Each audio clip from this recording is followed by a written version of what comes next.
हमारा आज का जो टॉपिक है वो dihybrid and dihybrid cross के बारे में होगा। मेंडल ने जब तमाम 7 ट्रेट्स को अलग अलग स्टडी कर लिया, मोनोहाइब्रिड्स में स्टडी किया, तो इसके बाद मेंडल ने इस चीज़ का फैसला किया कि अब उसको 2 ट्रेट्स को कंबाइन करके स्टडी करना चाहिए। तो ऐसे प्लांट्स जिनमें तमाम ट्रेट्स एक जैसी होती हैं लेकिन उनमें कोई सी 2 ट्रेट्स जो हैं जिनको हम स्टडी कर रहे होते हैं वो डिफ़र करती हैं, इनको हम डाई हाइब्रिड कहते हैं। और ऐसे प्लांट्स के दरमियान में जो क्रॉस करवाए जाते हैं इनको डाई हाइब्रिड क्रॉस का नाम दिया जाता है। तो बेसिकली ये ऐसे क्रॉसेस होंगे जिसमें मेंडल ने एक ट्रेट को नहीं बल्कि 2 ट्रेट्स को स्टडी किया था। तो वो कौन सी 2 ट्रेट्स थी जिनके बारे में मेंडल ने स्टडी किया? तो उनमें से जो पहली ट्रेट है वो सीड की शेप है। और जैसा कि हम जानते हैं कि सीड की शेप के लिए जो अलील्स मौजूद होती हैं वो कैपिटल आर होती हैं और यहाँ पे स्मॉल आर होती हैं। कैपिटल आर जो है वो सीड के राउंड होने के लिए रिस्पॉन्सिबल होता है, जबकि जो स्मॉल आर है वो सीड के रिंकल होने के लिए रिस्पॉन्सिबल होता है। इसी तरह से जो सेकंड ट्रेट है वो सीड का कलर है और इसके लिए जो रिस्पॉन्सिबल अलील्स हैं वो यहाँ कैपिटल वाई है या फिर स्मॉल वाई है।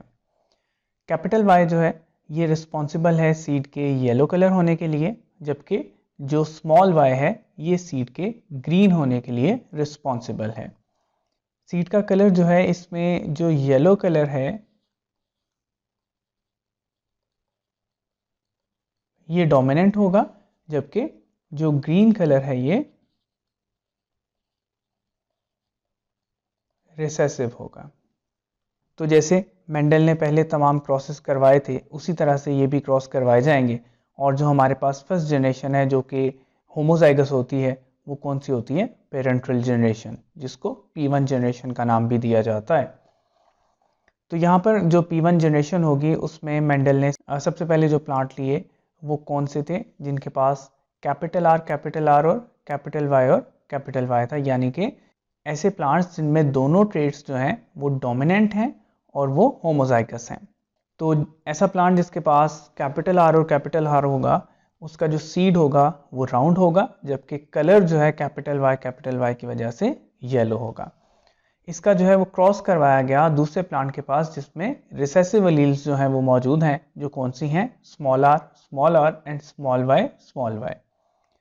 Small R and small R responsible होगी सीड के रिंकल होने के लिए और स्मॉल वाई शो करेगी कि इसका कलर जो है वो ग्रीन होगा। तो इस तरह से जो पेरेंट्रल जनरेशन है इसके पास कैपिटल आर है, जो किस चीज़ को शो कर रही है कि हमारा सीड क्या होगा? राउंड होगा। और कैपिटल वाई शो कर रही है कि कलर क्या होगा? येलो होगा। इसी तरह से जो हमारे पास सेकंड पेरेंट है उसमें स्मॉल आर शो करेगा कि जो शेप है वो रिंकल होगी, जबकि स्मॉल वाई शो कर रहा है कि इसका जो कलर है वो क्या होगा? वो ग्रीन होगा। तो ये हमारे पास पेरेंट्रल जनरेशन है। और इसी पेरेंट्रल जनरेशन को अगर हम देखें कि ये किस तरह के गैमेट्स बनाएंगे, तो हमारे पास ये वाला जो प्लांट होगा इसके पास क्योंकि सिर्फ कैपिटल आर है तो इसलिए इसके जो गैमेट्स बनेंगे उनके पास हमेशा क्या होगा? उनके पास भी कैपिटल आर ही होगा। और वाई कौन सा होगा इनके पास? वाई भी कैपिटल वाई होगा। तो यहाँ पर जो है वो 100% गैमेट्स कौन से होंगे? कैपिटल आर और वाई वाले होंगे। जबकि ये जो हमारे पास प्लांट है इसके पास क्योंकि सिर्फ स्मॉल आर मौजूद है तो यहाँ से स्मॉल आर आ जाएगा, और वाई भी क्योंकि स्मॉल ही मौजूद है तो वाई भी स्मॉल होगा। तो इसके जो गैमेट्स होंगे वो 100% ये वाले गैमेट्स बनेंगे जिनके पास स्मॉल आर और स्मॉल वाई होगा। तो ऐसे क्रॉस के रिजल्ट में जो हमारी नेक्स्ट जनरेशन आएगी F1 जनरेशन, वो कैसी होगी कि एक पेरेंट से एक गैमेट से इसके पास कैपिटल आर आएगा, जबकि दूसरे पेरेंट से स्मॉल आर आ जाएगा। और इसी तरह से एक जो पेरेंट होगा उससे कैपिटल वाई आ जाएगा, जबकि दूसरे पेरेंट से स्मॉल वाई आ जाएगा। तो हमारे पास जो सीड होगा वो राउंड होगा,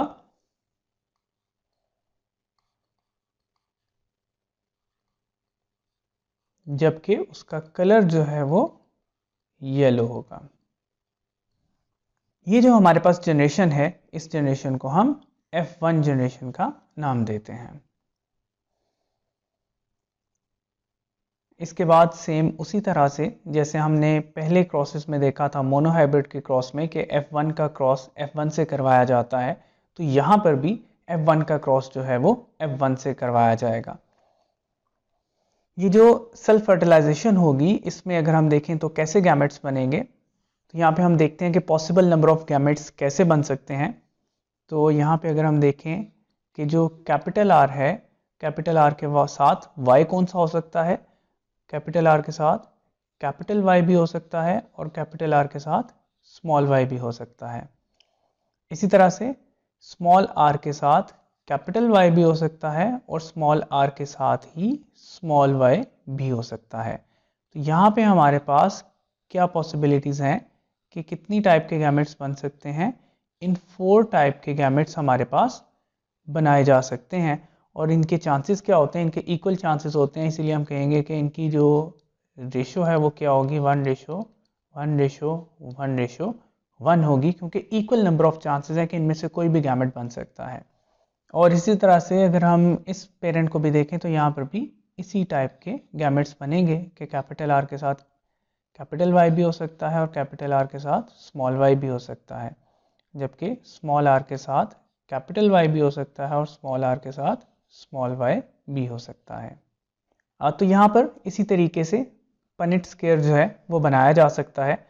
अब क्योंकि हम 2 क्रॉसेस को देख रहे हैं, डाई हाइब्रिड है, इसलिए हम यहाँ पे 4 बॉक्सेस नहीं बनाएंगे, बल्कि हम यहाँ पे 16 बॉक्सेस बनाएंगे। 4 एक तरफ होंगे और 4 दूसरी तरफ होंगे।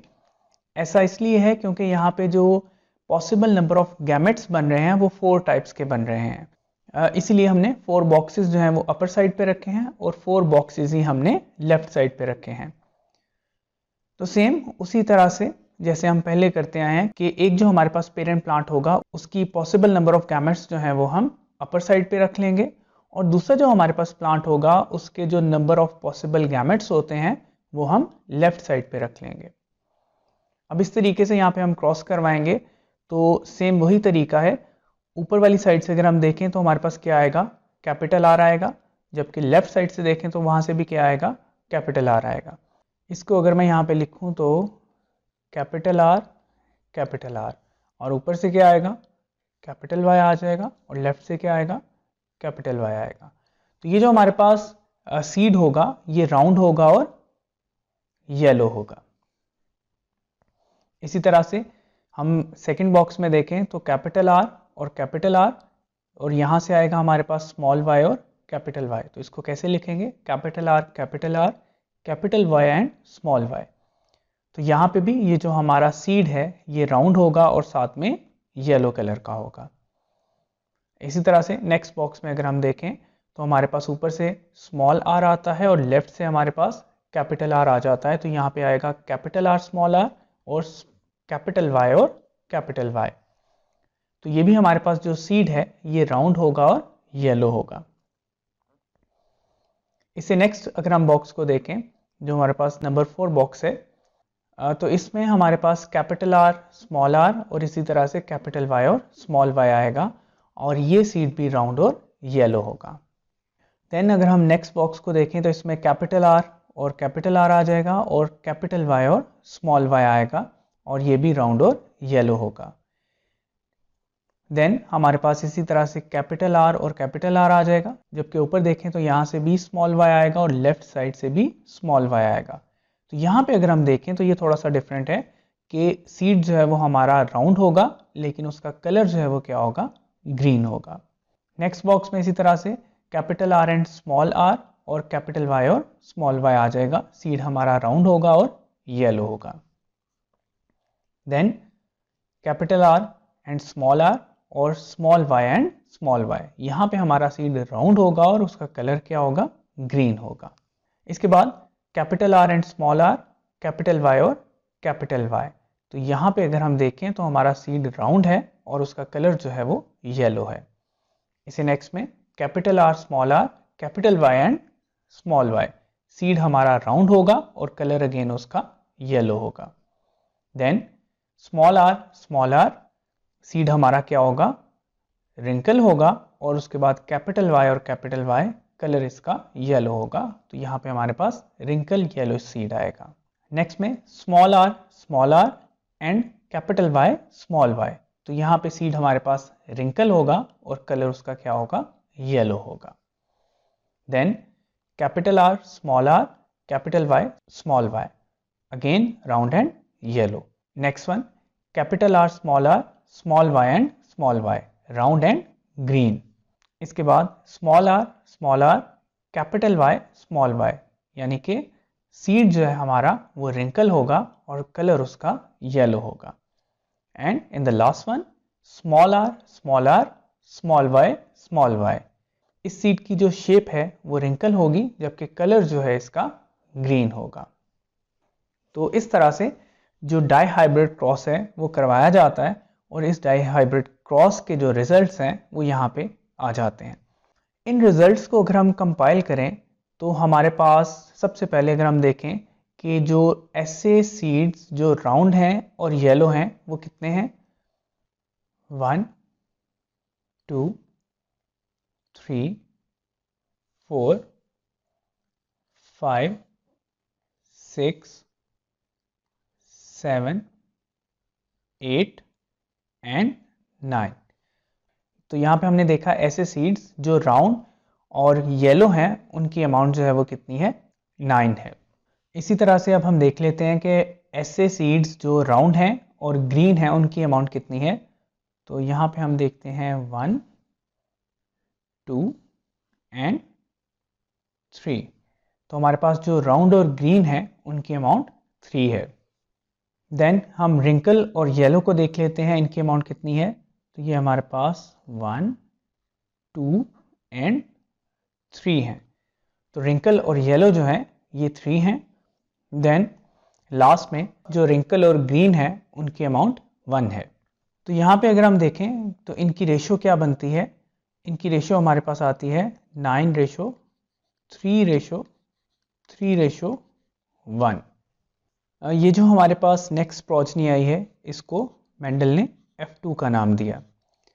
यहाँ पे मेंडल ने कुछ चीज़ों को ऑब्जर्व किया और इनमें से जो मेन चीज़ थी वो ये थी कि F2 प्रोजनी के अंदर कुछ ऐसे सीड्स भी शो हुए जिनके पास ऐसे कैरेक्टर थे जो कि पेरेंट्स के पास मौजूद नहीं थे। जैसा कि पेरेंट्स जो हैं वो राउंड और येलो थे जबकि रिंकल और ग्रीन थे।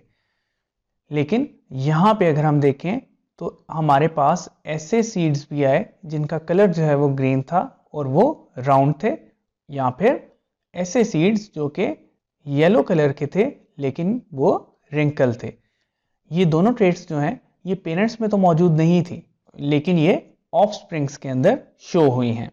तो यहाँ से मेंडल ने एक रिजल्ट निकाला कि ये जो दोनों ट्रेट्स हैं, सीड का राउंड होना या रिंकल होना और दूसरी ट्रेट जो है सीड का कलर येलो होना या ग्रीन होना, ये दोनों इंडिपेंडेंटली एक्ट करती हैं और इन दोनों का एक दूसरे के ऊपर कोई असर नहीं होता। ये जब भी नेक्स्ट जनरेशन में डिस्ट्रीब्यूट की जाती हैं तो ये एक दूसरे के ऊपर असरअंदाज हुए बगैर डिस्ट्रीब्यूट हो जाती हैं और इसी को जो है मेंडल ने नाम दिया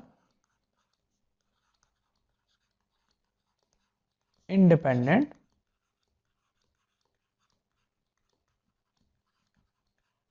असॉर्टमेंट का, कि दोनों ट्रेट्स जो हैं वो एक दूसरे पे असरअंदाज हुए बगैर आगे नेक्स्ट जनरेशन को पास ऑन की जाती हैं। कलर का शेप के ऊपर कोई इफेक्ट नहीं है और शेप का कलर के ऊपर किसी किस्म का कोई इफेक्ट नहीं है।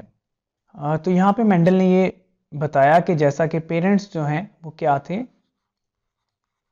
वो राउंड और येलो थे या फिर रिंकल और ग्रीन थे। तो सीड की जो शेप है और सीड का जो कलर है ये एक दूसरे के ऊपर डिपेंड नहीं करेंगे और ये इंडिपेंडेंटली नेक्स्ट जनरेशन में डिस्ट्रीब्यूट हो जाएंगे। वो कैसे? वो इस तरह से कि जो सीड है अगर वो राउंड है तो वो येलो भी हो सकता है और राउंड सीड ही ग्रीन भी हो सकता है। इसी तरह से जो सीड रिंकल है